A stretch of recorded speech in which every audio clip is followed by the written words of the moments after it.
زمین کی بہاروں فلک کے نظاروں زمین کی بہاروں خوشی سب مناؤ حضور آ گئے ہیں فلک کے نظاروں زمین کی بہاروں خوشی سب مناؤ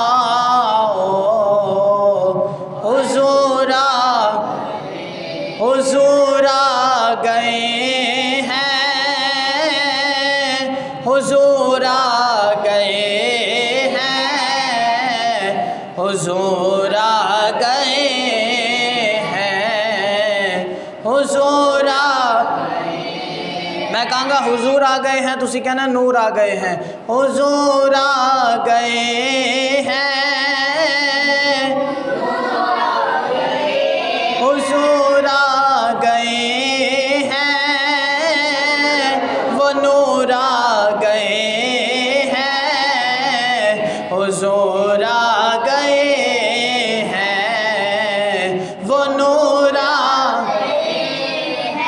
وہ نوکھا نیرالا وہ ذیشان آیا وہ سارے رسولوں کا وہ سلطان آیا وہ نوکھا نیرالا وہ ذیشان آیا وہ سارے رسولوں کا وہ سلطان آیا وہ سلطان آیا ارے کج کلارو ارے بادشاہ ہو ارے کج کلارو ارے بادشاہ ہو نگاہیں جھکاؤ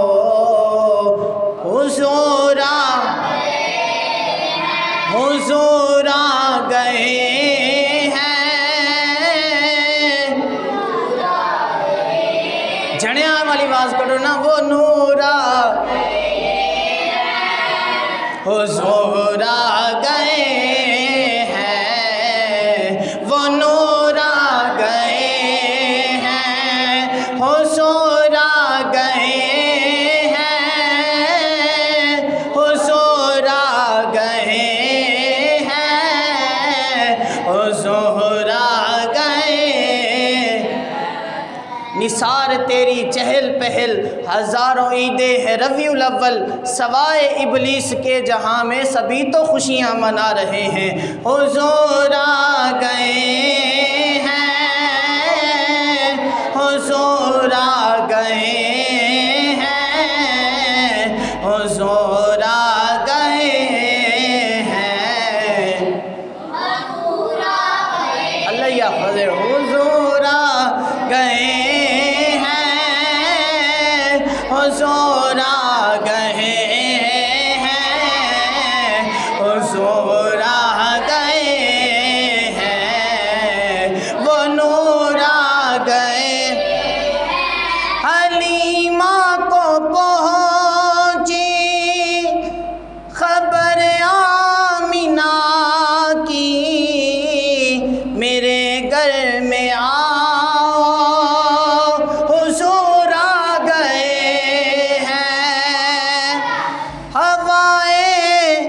یہ چار سو رحمتوں کا بسیرا بسیرا بسیرا سویرا سویرا ہوا چار سو رحمتوں کا سویرا اجالا اجالا سویرا سویرا حلیمہ کو پہنچی خبر آمنہ کی، حلیمہ کو پہنچی خبر آمنہ کی، میرے گھر میں آؤ،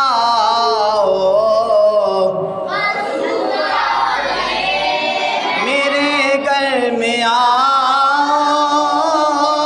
حضور آ گئے ہیں، حضور آ گئے ہیں، وہ نور آ گئے ہیں۔ بعد از حمد و ثناء لائق کے تعظیم و تقریب، انتہائی واجب الاحترام عقیدت و محبت کے پھول نچھاور کرنے کے بعد دوست احباب کو السلام علیکم ورحمۃ اللہ وبرکاتہ۔ گرامی اور مرتبت، اللہ تعالیٰ کے فضل اور اس کی توفیق سے آج جشن عید میلاد النبی صلی اللہ علیہ وسلم کانفرنس کے حوالہ سے شرکت کی سعادت حاصل ہو رہی ہے۔ دعا ہے رب ذوالجلال سے اللہ تعالیٰ ہم سب کو ان عظیم دنوں کی برکت سے اللہ تعالیٰ ہم سب کے تمام صغیرہ کبیرہ علانیہ پوشیدہ ظاہری باطنی گناہوں کو معاف فرما کے ہم سب کے دلوں کو اللہ سرکار کی محبت سے بے شمار طریقے سے بھر دے۔ گرامی اور مرتبت، عنوان بڑا اہم ہے، بلا تشبیہ و تمثیل میں اپنی گفتگو کا آغاز کرنا چاہتا ہوں۔ آج کا عنوان بڑا اہم ہے، میلاد مصطفیٰ صلی اللہ علیہ وسلم، یعنی سرکار دو عالم نور مجسم شفیع معظم صلی اللہ علیہ وسلم کے تشریف آوری پر جو عاشقان رسول صلی اللہ علیہ وسلم خوشی کا اظہار کرتے ہیں، تو لوگ کہتے ہیں بھئی یہ بات بتاؤ کہ یہ قرآن سے ثابت ہے۔ تو آج ہم نے یہ بتانا ہے کہ میلاد مصطفیٰ صلی اللہ علیہ وسلم قرآن سے بھی ثابت ہے، سرکار کے فرمان سے بھی ثابت ہے۔ اللہ تعالیٰ نے قرآن کریم فرقان حمید کے اندر ارشاد فرمایا، کل، محبوب صلی اللہ علیہ وسلم آپ ارشاد فرما دیجئے، کل بفضل اللہ فبرحمتہ فبذالک فلیفرحون، اے محبوب صلی اللہ علیہ وسلم آپ ارشاد فرما دیجئے کہ جب تمہارے پاس اللہ کی طرف سے کوئی رحمت پہنچے، تمہارے پاس رحمت آ جائے تو تم اس کا خوب چرچا کرو، خوب اس کا ذکر کرو۔ اللہ تعالیٰ نے قرآن کریم فرقان حمید کی یہ جو آیات مقدسہ نازل فرمائی، کل بفضل اللہ فبرحمتہ فبذالک فلیفرحون، محبوب آپ ارشاد فرما دیجئے جب مومنین کے پاس فرمایا کوئی بھی اللہ کی رحمت آ پہنچے، اس کا خوب چرچا کریں، خوب اس کا ذکر کریں، فلیفرحون، خوب چرچا کریں۔ اب میرا سوال یہ ہے کہ اللہ تعالیٰ کی بے شمار رحمتیں ہیں، اللہ تعالیٰ نے جو مومنین پر کرم فرمایا ہے، انسانوں کو اشرف المخلوقات بنا کر اللہ کی رحمتیں ہیں۔ اللہ تعالیٰ نے مسلمانوں کو، یعنی ہمیں سردی گرمی بہار، اس کے علاوہ اللہ تعالیٰ کے بے شمار نعمتیں ہیں، اللہ کی بے شمار رحمتیں ہیں، اور اللہ کی جو نعمت ہے ان نعمتوں کا اگر ہم شکر ادا کرتے رہیں تو شاید کہ ہم شکر ادا نہیں کر سکتے۔ جیسا کہ مثال کے طور پہ اللہ تعالیٰ نے ہمیں منہ عطا فرمایا ہے، جس منہ سے ہم بولتے ہیں، گفتگو کرتے ہیں، اب اس منہ کے اندر لعاب آتا ہے، یعنی تھوک آتا ہے۔ اب یہ جو تھوک ہے اس کا کام کیا ہے؟ یہ بیکار نہیں ہے۔ ہمارا جو تھوک ہے، منہ کے اندر جو تھوک ہوتا ہے، فرمایا کہ اگر یہ بندے کے منہ میں تھوک نہ ہو تو بندہ نہ تو کھانا کھا سکتا ہے، نہ بندہ گفتگو کر سکتا ہے، نہ بندہ بول سکتا ہے، نہ بات کر سکتا ہے۔ گرامی اور مرتبت توجہ رہے، اللہ تعالیٰ نے کروڑوں رحمتیں نازل فرمائی، کروڑوں اللہ کی ہمارے اوپر کرم نوازیاں ہیں، مگر جو اللہ کی یہ رحمت ہے، یہ اللہ کی نعمت ہے، یعنی ہمارے منہ میں جو لعاب آتا ہے، اگر یہ لعاب ختم ہو جائے تو ہم گفتگو نہیں کر سکتے، کھانا اپنی حلق سے نیچے نہیں لے کر جا سکتے۔ تو پتہ چلا اگر ایک لعاب کی خاطر بندہ زندہ نہیں رہ سکتا تو پھر اللہ کی بے شمار رحمتیں ہیں، بے شمار اللہ کی نعمتیں ہیں جو اللہ نے بندوں کو عطا فرمائی ہیں۔ میں نے پڑھا تاریخ کے اندر کہ ایک انگلینڈ کے اندر بندہ رہتا ہے، وہ کروڑ پتی تھا، مگر اس کے منہ کے اندر جو لعاب ہوتا ہے نا، قدرتی طور پہ وہ لعاب نہیں آتا تھا۔ تو وہ کہنے لگا کہ میری ساری جائیداد، دولت، پراپرٹی سب کچھ لے لو، مگر کوئی ڈاکٹر ایسا مل جائے کہ جو میرے منہ میں لعاب پیدا کر دے تاکہ میں کھانا کھا سکوں، تاکہ میں گفتگو کر سکوں، بول سکوں۔ تو پتہ چلا کہ ایک لعاب کی خاطر کروڑوں روپے بندہ دینے کے لیے تیار ہو جاتا ہے، لاکھوں اربوں روپے دینے کے لیے، ڈالر دینے کے لیے بندہ تیار ہو جاتا ہے۔ تو پھر اللہ کی ایک رحمت نہیں، اللہ کی ایک نعمت نہیں، اللہ نے جو ہمیں آنکھیں عطا فرمائی ہیں یہ بھی ایک نعمت ہے۔ ایک بندہ تھا، وہ کروڑ پتی تھا، اس کے جو آنکھ کی پلک ہوتی ہے نا، جو قدرتی سسٹم ہوتا ہے جھپکنے کا، تو یہ خراب ہو گیا۔ تو وہ کیا کرتے تھے، ڈاکٹر اس کی آنکھ کے ساتھ نا ٹیپ لگا کے، صبح اٹھتا تھا تو آنکھ کھول دیتے تھے، جب سونے لگتا تھا تو آنکھ بند کر کے ٹیپ لگا کے بند کرتے تھے، یعنی قدرتی کنیکشن جو تھا وہ ختم ہو چکا تھا۔ تو اب جو قدرتی کنیکشن تھا، اس نے کہا کہ میری، یعنی کسی نے اس سے پوچھا بھئی تیری خواہش کیا ہے؟ اس نے کہا میری زندگی کی خواہش یہ ہے کہ اللہ تعالیٰ اگرچہ میری ساری دولت لے لے اور بس اللہ تعالیٰ جو میری قدرتی آنکھ کا کنیکشن ہے نا، یہ اللہ تعالیٰ مجھے واپس عطا فرما دے تو میں راضی ہوں اللہ تعالیٰ پہ، یعنی میں سب کچھ قربان کرنے کے لیے تیار ہوں۔ اب یہ بھی ایک نعمت ہے، اب یہ بھی ایک رحمت ہے۔ تو پتہ چلا اللہ تعالیٰ کی بے شمار رحمتیں، بے شمار نعمتیں جس کا ہم شکر ادا نہیں کر سکتے۔ اگر ہم پوری زندگی اس چیز کا شکر ادا کرتے رہیں کہ اللہ نے ہمیں اشرف المخلوقات بنایا ہے، ہمیں انسان بنایا ہے، اللہ نے ہمیں تندرست پیدا فرمایا ہے، تو رب کعبہ کی قسم ہم اللہ کی ایک ایک رحمت، ایک ایک نعمت کا شکر ادا نہیں کر سکتے۔ تو جو سب سے بڑی نعمت، جو سب سے بڑی رحمت ہے، وہ رسول اللہ صلی اللہ علیہ وسلم کی ذات گرامی ہے، جو اللہ تعالیٰ نے مسلمانوں کو عطا فرمائی ہے، بالخصوص مومنین کو عطا فرمائی ہے۔ اللہ فرماتا ہے قُلْ بِفَضْلِ اللَّهِ فَبِرَحْمَتِهِ فَبِذَلِكَ فَلْيَفْرَحُونَ۔ اب مجھے بتاؤ کہ اگر سرکار بھی اللہ کی رحمت ہوئے تو کیا رحمت کا شکر ادا کرنا یہ کوئی معاذ اللہ گناہ کبیرہ ہے؟ نہ، یہ تو باعث اجر و ثواب ہے کہ مدینے کے تاجدار کی ذات گرامی کا یعنی شکر ادا کرنا کہ اللہ نے ہمیں اپنا حبیب عطا فرما دیا، اور وہ حبیب کہ جس حبیب کی خاطر پوری کائنات کے انبیاء علیہ السلام یہ دعائیں کرتے رہے، اے مالک و مولا، اے مالک و مختار، اے رب جلیل، ہمیں اس نبی کی امت میں سے پیدا فرما، ہمیں بھی اس نبی کی امت میں سے شامل فرما دے، دعائیں کرتے رہے۔ میں نے کہا خوش نصیب امتی ہیں جنہیں بن مانگے مصطفیٰ رب نے عطا فرما دیا۔ تو پھر ہم ہی خوشی منا سکتے ہیں، ہم ہی اس کا اظہار کر سکتے ہیں، اور بآواز بلند کہتے ہیں کہ فلک کے نظاروں،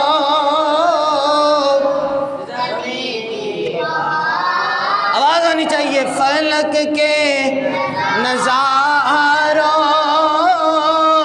زمین کی بہاروں، خوشی سب مناؤ، بس حضور آ گئے ہیں، حضور آ گئے ہیں، حضور آ گئے ہیں، حضور آ گئے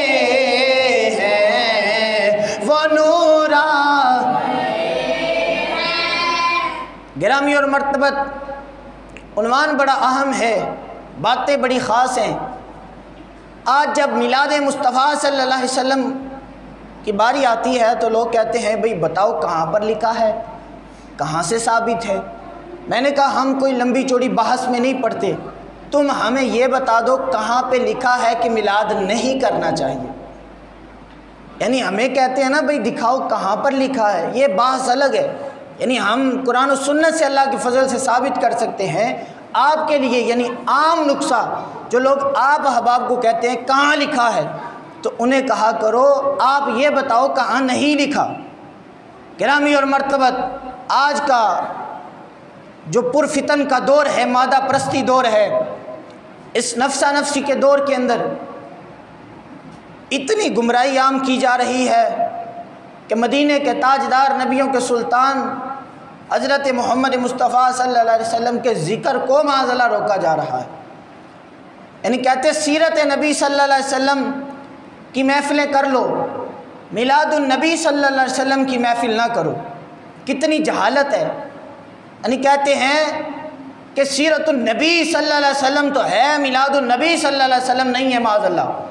تو میں کہتا ہوں ارے بدبخت، پہلے میلاد النبی صلی اللہ علیہ وسلم ہے تھی تو پھر سیرت نبی صلی اللہ علیہ وسلم بنی۔ یعنی سیرت نبی صلی اللہ علیہ وسلم کا مطلب کیا ہے؟ سیرت کا مطلب ہوتا ہے جیسے سرکار دو عالم صلی اللہ علیہ وسلم آپ بچپن میں تھے، آپ کی جو عمر کے اندر سرکار نے جو وقت طے کیا عمر کے اندر، اور آپ کا بڑھاپا، آپ کی طرز زندگی، طرز معاشرت، اس کو کہتے ہیں سیرت نبی صلی اللہ علیہ وسلم۔ اور جو ہے سرکار کی ولادت، پیدا ہونا، اس کو کہتے ہیں میلاد النبی صلی اللہ علیہ وسلم۔ اب مجھے بتاؤ بندہ پہلے پیدا ہوتا ہے کہ پہلے بندہ جوان ہوتا ہے؟ یعنی ہر عام بندے سے بھی کوئی پوچھے تو وہ کہے گا کہ بھائی بندہ پہلے پیدا ہوتا ہے، پھر بندہ بڑا ہوتا ہے، پھر بڑھاپے میں جاتا ہے۔ تو پتہ چلا کہ سیرت النبی صلی اللہ علیہ وسلم کی شان تو وراء الورا ہے، مگر اس سے پہلے میلاد النبی صلی اللہ علیہ وسلم کا بھی مقام ہے۔ اب لوگ کہتے ہیں میلاد النبی صلی اللہ علیہ وسلم، یعنی میلاد کا مطلب ہے کسی تہوار کا لوٹ کے آنا۔ میلاد کا مطلب کیا ہے؟ ربیع الاول شریف کا، یعنی کسی تہوار کا لوٹ کے آنا۔ اب میں کہتا ہوں کہ بھائی بتاؤ لیلۃ القدر کی جو رات ہے، لوگ کہتے ہیں میلاد نہیں کرنا چاہیے۔ کیا تمہارے نبی کیا بار بار پیدا ہوتے ہیں؟ چلو ایک مرتبہ تم نے میلاد کر لیا، میلاد النبی صلی اللہ علیہ وسلم، تو کیا بار بار رسول اللہ معاذ اللہ پیدا ہوتے ہیں؟ ایسے کے الفاظ۔ تو ہم کہنا چاہتے ہیں بھائی آپ کے سوال کے مطابق جواب بھی ہے کہ تم لوگ لیلۃ القدر کی یعنی 27ویں رات جس دن قرآن اترا، اب یہ ہیں طاق راتیں، 25ویں رات، 27ویں رات، یعنی 21ویں اور 23ویں، 25ویں، 27ویں اور 29ویں، یہ ہیں 5 راتیں لیلۃ القدر کی۔ سرکار نے فرمایا نا، کنفرم بھی نہیں بتایا کہ یہ کنفرم ہے، یعنی 5 راتیں ہیں اور طاق راتیں ہیں۔ سرکار فرماتے ہیں ان 5 میں سے کوئی ایک رات طاق رات ہو سکتی ہے، اس راتوں میں سے ایک رات کو ڈھونڈو کہ وہ لیلۃ القدر کی رات کون سی ہے کہ جس رات میں اللہ کا قرآن اترا، اللہ نے اپنا قرآن نازل فرمایا، مکمل فرمایا۔ اب یہ لوگ لیلۃ القدر کی یعنی 27ویں رات، عبادت کی رات، سب کے نزدیک یہ جمہور علماء کا اس پر ہے کہ 27ویں جو ہے یہ اس میں زیادہ چانسز ہے کہ یہ 27ویں رات لیلۃ القدر کی رات ہے۔ اب یہ لیلۃ القدر کی رات ہر مرتبہ مسجد میں پروگرام کرتے ہیں اور کہتے ہیں کہ بھائی لیلۃ القدر کی رات ہے، تو میں کہتا ہوں قرآن تو ایک مرتبہ نازل ہوا تھا، قرآن کون سا بار بار نازل ہوتا ہے؟ تو تم میلاد پر اعتراض کرتے ہو، میلاد سرکار کون سے ہر سال پیدا ہوتے ہیں، تو میں کہتا ہوں بتاؤ قرآن کون سا ہر سال نازل ہوتا ہے؟ تو جواب آتا ہے بھائی نانا ہم تو نازل ہونے پر خوشی نہیں کرتے، ہم اس بات پر خوشی کرتے ہیں سال کے اس دن میں اللہ نے اپنا قرآن نازل کیا تھا، تو ہم خوشی کر کر یہ بتاتے ہیں قرآن آنے پہ ہمیں خوشی ہے، ہم بھی کہتے ہیں، ہم بھی اس دن خوشی کر کے بتاتے ہیں کہ اللہ کا نبی پیدا ہوا تھا۔ ہمیں بھی اس دن خوشی اس لیے ہے کہ اللہ کا نبی پیدا ہوا تھا۔ گرامی اور مرتبت، اب پتہ چلا کہ جب تک لیلۃ القدر کی رات منائی جائے گی تب تک میلاد النبی صلی اللہ علیہ وسلم کا دن بھی منایا جائے گا۔ اب یہ سوچیں گے کرنا کیا ہے۔ اب اس کے علاوہ بھی کافی دلیلیں ہیں قرآن سے بھی۔ اب میرے آقا صلی اللہ علیہ وسلم، موضوع بڑا لمبا ہے، میں انکسار کرتے ہوئے، جب پیدا ہونے والے تھے تو حضرت عبد المطلب رضی اللہ تعالی عنہ، حضور کے دادا جان، آپ کے بیٹے تھے حضرت عبداللہ رضی اللہ تعالی عنہ، یہ ہیں سرکار دو عالم صلی اللہ علیہ وسلم کے والد گرامی۔ یہاں پر اتنی جہالت ہے، اب بندہ کیا کرے۔ لوگ کہتے ہیں یعنی میلاد پر ہی اٹیک نہیں ہے، معاذ اللہ رسول اللہ صلی اللہ علیہ وسلم کے والد والدہ پر بھی اٹیک ہے۔ استغفر اللہ، لا حول ولا قوت الا باللہ العلی العظیم۔ یہ لوگ بدبخت کہتے ہیں کہ سرکار کے والد والدہ نے معاذ اللہ کلمہ نہیں پڑھا، وہ ایمان والے نہیں تھے۔ میں نے کہا بدبخت، اگر رسول اللہ کے والدین اگر مسلمان نہیں تو پھر زمانے میں مسلمان ہے کون؟ یعنی ایک تسلسل ہے کہ حضرت آدم علیہ السلام سے لے کر حضرت عبداللہ تک، اور حضرت عبداللہ سے جب نور محمدی حضرت آمینہ میں منتقل ہوا، سرکار کی ولادت باسعادت ہوئی، یعنی حضرت آدم علیہ السلام سے لے کر نبی با نبی پشتوں میں تبدیل ہوتا رہا۔ سرکار فرماتے ہیں یہ میرا نور جو تھا نا، نور محمدی، یہ ہر نبی کی پشت با پشت میں تبدیل ہوتا رہا، اور تبدیل ہوتے ہوتے ہوتے ہوتے اتنے پاک راستے سے گزرتے گزرتے اتنے یعنی خیال سے فرمایا کہ یہ حضرت آمینہ تک پہنچا، اور پھر سرکار کی ولادت باسعادت ہوئی۔ اب جب سرکار پیدا ہونے والے تھے تو کیا ہوا؟ حضرت عبد المطلب رضی اللہ تعالیٰ عنہ کہتے ہیں کہ میں کعبۃ اللہ میں تھا، مجھے پتہ تھا اس دن حضرت عبداللہ میرے بیٹے کے گھر بیٹا پیدا ہونے والا ہے، تو میں اللہ کی بارگاہ میں بیٹھا تھا، التجائیں کر رہا تھا، دعائیں کر رہا تھا، اے پاک پروردگار عالم، اے مالک و مولا، ہمارے گھر وہ لال پیدا فرما، وہ بچہ پیدا فرما کہ جو ہمارے گھر والوں کی، ہمارے خاندان کی عزت کو سلامت رکھے اور ہمارے خاندان کی عزت کو برقرار رکھے۔ تو میں نے کہا حضرت عبد المطلب رضی اللہ تعالیٰ عنہ کو کیا پتا تھا کہ یہ آپ کے خاندان کی عزت کو برقرار نہیں بلکہ سارے مومنین کی عزتوں کو برقرار رکھنے کے لیے تشریف لا رہے ہیں۔ اب جب حضرت عبد المطلب رضی اللہ تعالیٰ عنہ کہتے ہیں کہ میں کعبۃ اللہ میں تھا اور عبادت کر رہا تھا، دعائیں کر رہا تھا، التجائیں کر رہا تھا، میں کیا دیکھتا ہوں، کعبۃ اللہ جھومنے لگ جاتا ہے۔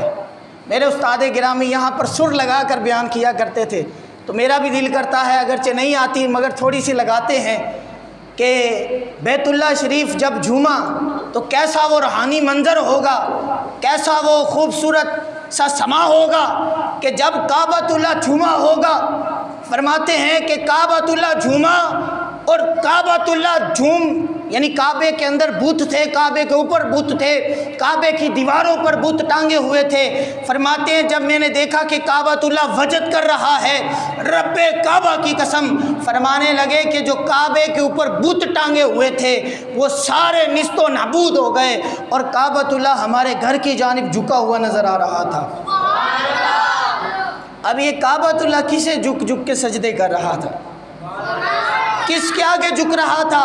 میں نے کہا اعلیٰ حضرت کی بولی پڑھو. اعلیٰ حضرت کہتے ہیں حاجیو آؤ کعبے کا بھی کعبہ دیکھو.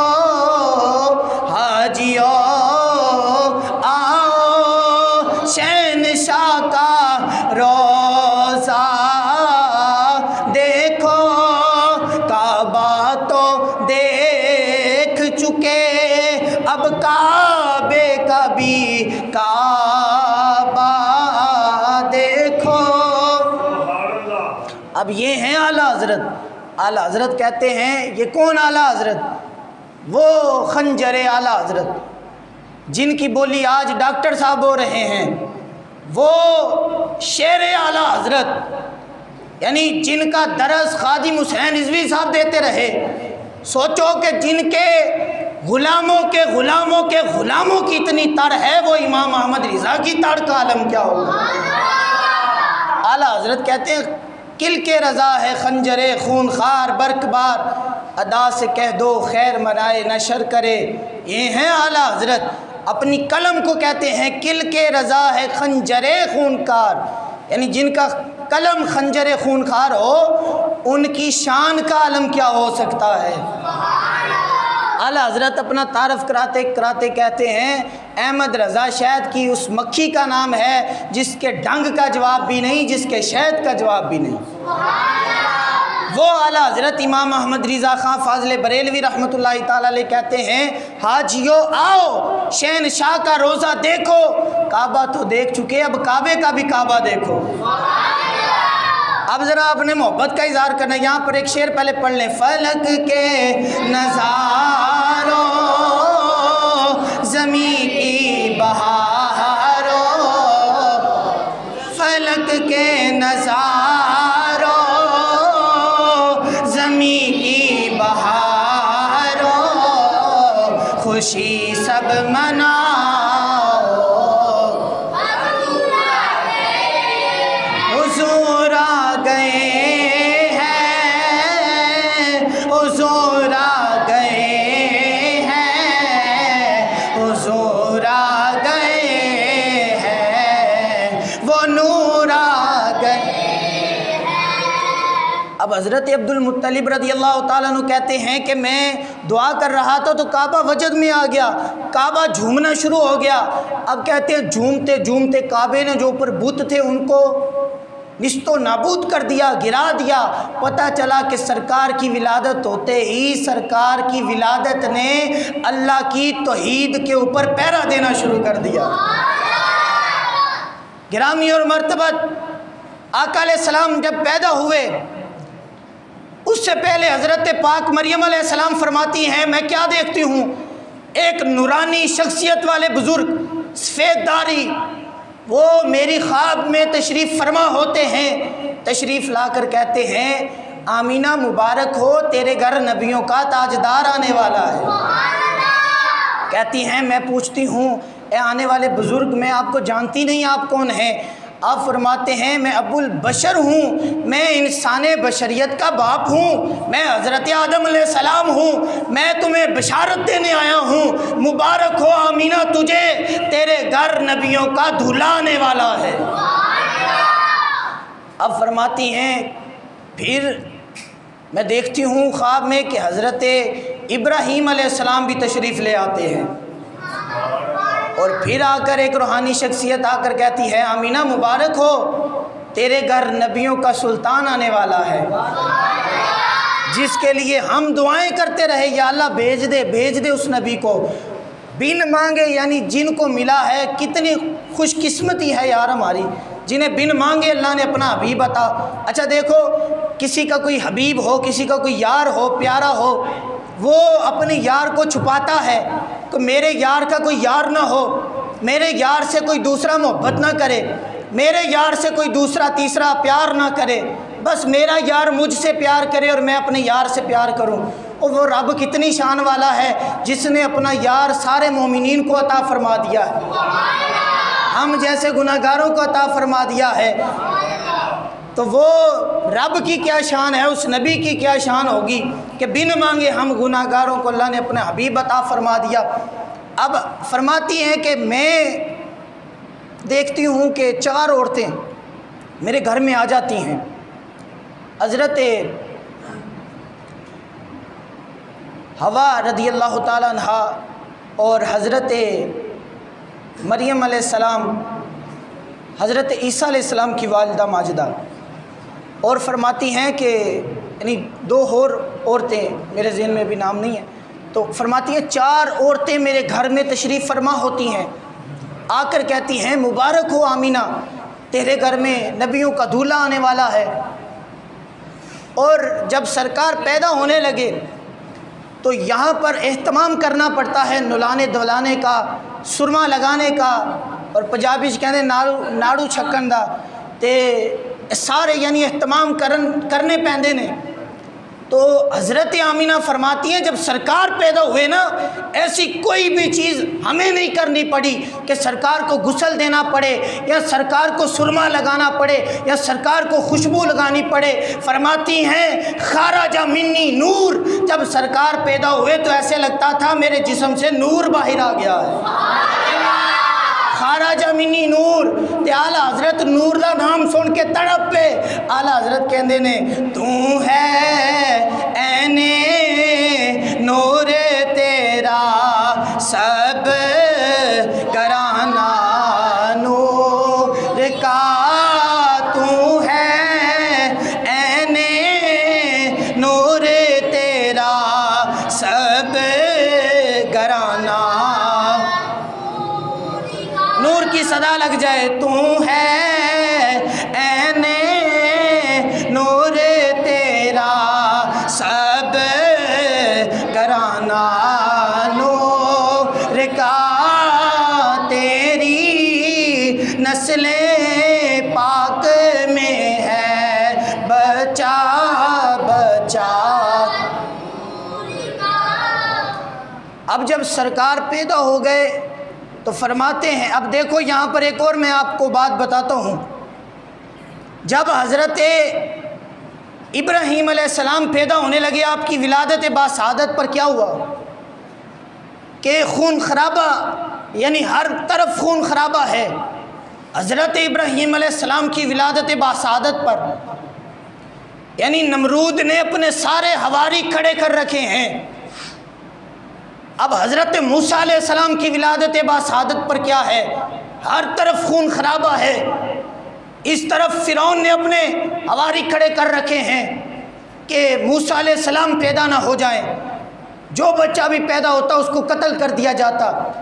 اب جب سرکار کی ولادت باسعادت پر باری آئی سرکار کی ولادت کی تو ایسا کوئی معاملہ پیش نہیں آیا، اللہ تعالیٰ نے اپنے نوری ملائکہ اور فرشتے دروازوں پر کھڑے کر دیے تھے جو سرکار کی ولادت کی خوشی بھی منا رہے تھے۔ سرکار فرماتے میں نے جبریل سے پوچھا، اے جبریل جب میری ولادت ہو رہی تھی تو کدھر تھا؟ تو جبریل کہنے لگے یا رسول اللہ میں مشرق و مغرب میں آپ کے میلاد کی دھومیں مچا رہا تھا، آپ کے جشن میں خوشیاں منا رہا تھا۔ یعنی یہاں پر بڑے لوگوں کو اعتراض ہو جائے گا، میلاد میلاد دکھاؤ، میلاد لفظ میلاد کدھر لکھا ہے؟ میں کہا کاکا جی میلاد بھی دکھا دیں گے، ہمیں پہلے یہ